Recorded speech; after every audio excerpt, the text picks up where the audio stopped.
ama bandiraɓe tedduɓe heeɗiɓe yeeɓiyankoɓe téléménadis TV en garti e bawɗe Allah gam yoɓɓinde yewtere men taw yewtere men witede famminam yewtere famminam saha kala ene waɗa jura nadde dennangal leyɗele ɗe gam ƴewde dennangal teskaji gojje rende to ko teskaji tengtuɗi sikela hannde noon en garti e yewtere men kono eɗen ballodiri e bane men debbo tedduɗo hono Bono Mamadou Sarr ene wonde ceerno Souleymane Diaw sikela haɗa ko jiiɗa ɓendirde Bono Mamadou Sarr ceerno rena go eyyi mi salmitimama Seydi Diallo mi salmini yeɓoɓe télévision mo AIDS TV.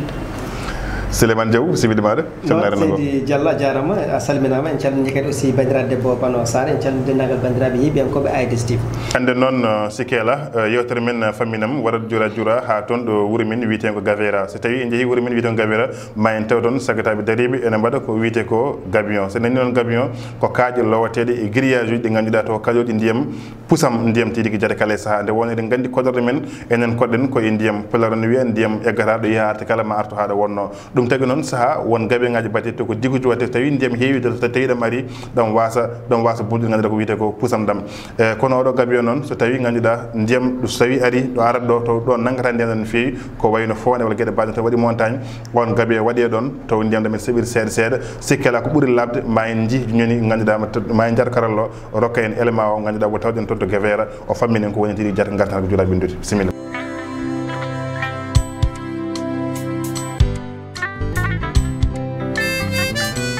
Bismillah ar-Rahman ar-Rahim. Je m'appelle Bakary Kamara. Je suis un formateur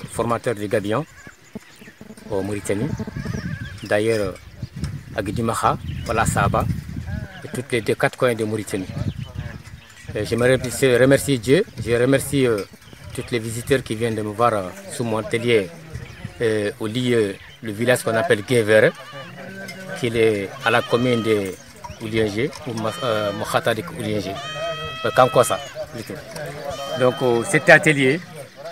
d'abord je me remercie toutes les ONG, les projets qui sont pris cette bonne idée pour aider les populations mauritaniennes et les Mauritaniens.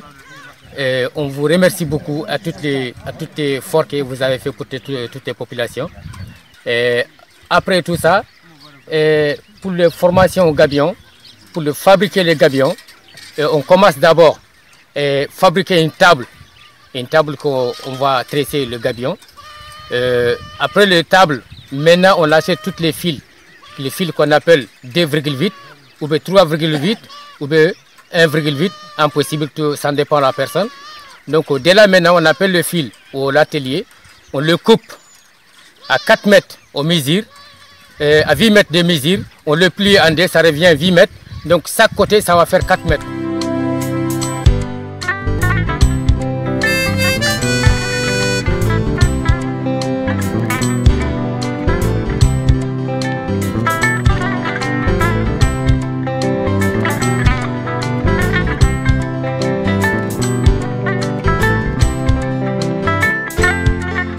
Et ces 4 mètres là qui doivent poser sur le tableau, qui ont le tresse, ça va venir à 3 mètres de longueur, à largeur ça revient à 2 mètres, on le fabrique, ça revient en gabion, on le plie, les pliations on fait 50 cm à ses côtés, 1 mètre suivante, 50 cm suivante, 1 mètre suivante. Donc ça donne une caisse de gabion, largeur ça fait 1 mètre, et longueur ça fait 2 mètres comme je vous ai bien dit. Les gabions obligatoires, ça doit avoir 3 diaphragmes à l'intérieur,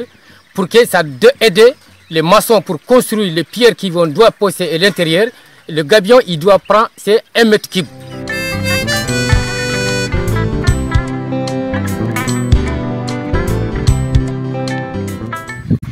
C'est ça qu'on appelle diaphragme. Ouais. Ok, on met les pierres. Et ça, c'est déjà rempli. C'est déjà rempli. Parce que pourquoi on met le diaphragme? S'il n'y a pas de diaphragme, les pierres ils vont retordre les gabions. Mais s'il y a ça, ça donne un fort, les gabions peuvent rester debout, que ça ne retorde pas. Okay. Donc le gabion en longueur c'est 2 mètres, en largeur c'est 1 mètre. Donc en hauteur ça fait 50 cm, donc 1 mètre cube. Mais il y a un gabion qui faisait à 1 mètre en hauteur, largeur c'est la même chose, longueur aussi c'est la même chose, mais on appelle ça 2 mètres cubes. Okay. Donc la différence est là, voilà, on a arrangé nos pierres. Il y a deux façons de gabion, il y a 1 mètre cube, il y a 2 mètres cubes. Ça dépend ce qu'il veut le projet, ça dépend ce qu'il veut l'ouvrage.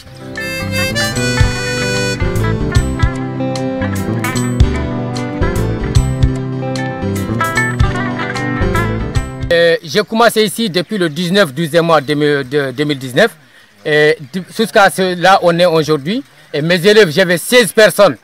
élèves qui les ont formés. Je remercie à Dieu, je remercie à tous mes élèves. Vous voyez le nombre de gabions qui sont fabriqués. On a 215 gabions qui étaient fabriqués dans ces jours-là.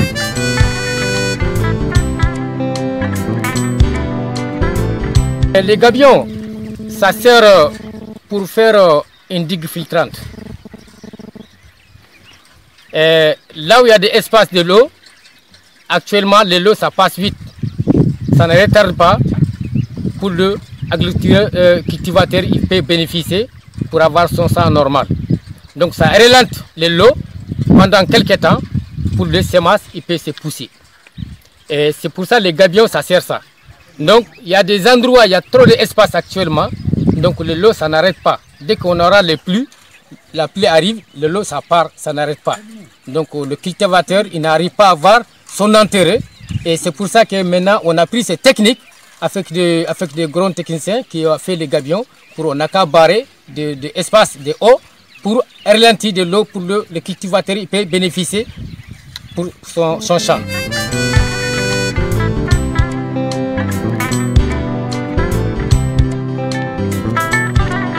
L'eau il vient, maintenant il se rentre entre les pieds, ça ralentit. Mais avant la posage gabion, on fait le tranché, on met aux zones textiles d'abord. On pose les gabions dessus, on met le diaphragme, on fabrique nos caisses. Maintenant, on commence à construire les pierres, pierre par pierre. Laissez pas les pierres, ça va l'équilibrer à l'intérieur des gabions. Les gabions, maximum, il faut qu'ils trouvent ce qu'il doit avoir. Si c'est plus fort que ça ne va pas du tout. Et si c'est moins que ça encore, les gabions, ça va se rafoutir. Le maximum gabion, il demande 1 mètre cube, il faut qu'il va le 1 mètre cube. Moins de 1 mètre cube, ça lui pose des problèmes. Et plus de 1 mètre cube, ça lui pose des problèmes encore. Mais il n'a qu'à avoir maximum ce qu'il le demande. هذا ان شاء الله اللي جاب عندنا المشروع ان شاء الله واستفدنا منه. بقى خبرات زينه فتبارك الله.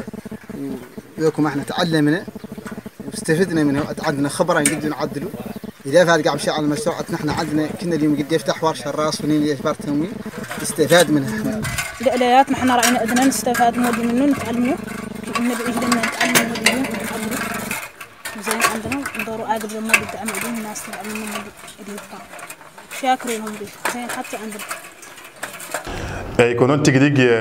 technicien a jarama Allah jarama golle ma jooɗi peewi Sikela on jii ɗeɗo golle payidinde mbaɗa toon to Guévéra on jii ɗum ɗo ko jokori ndiyam Sikela Mamadou Mamadou Sarr holko mbawɗa famminde rendo ngo e ɗeɗo gueɗe payidinde mbaɗaɗe.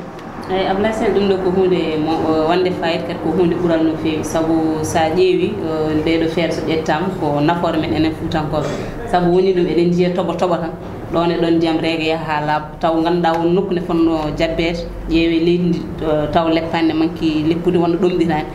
hay leydi ne sohla ndiyam walla taw nokku ɗo gandanɗa huuɗo ne fonno fudde so tawi ndiyam ɗam woni ɗon ne wawi fuɗa hay soko seeɗa kono Allah e ndiyam ɗam no yayori regde ni huuɗo dañata hay ɗon jawɗi dañata ɗon huuɗo hay soko seeɗa ɗum noon so tawi ndeɗo feere dañama gandanɗa ko wiyete gabion ne waɗe ɗon taw ganduɗa ndiyam ɗam ne yaaha kono taw ko seeɗa seeɗa ha leydi ndi wawa ɗomdir ɗum ko feere moƴƴere e min o ko noon tigui rigui jarama bano Mamadou Sarr ceerno ceerno Souleymane Diaw lollirɗo Foutangue Diaw biɗuma lakkirodiride Fouta ɗo waɗa kala jiguiɗon jatigue Sikela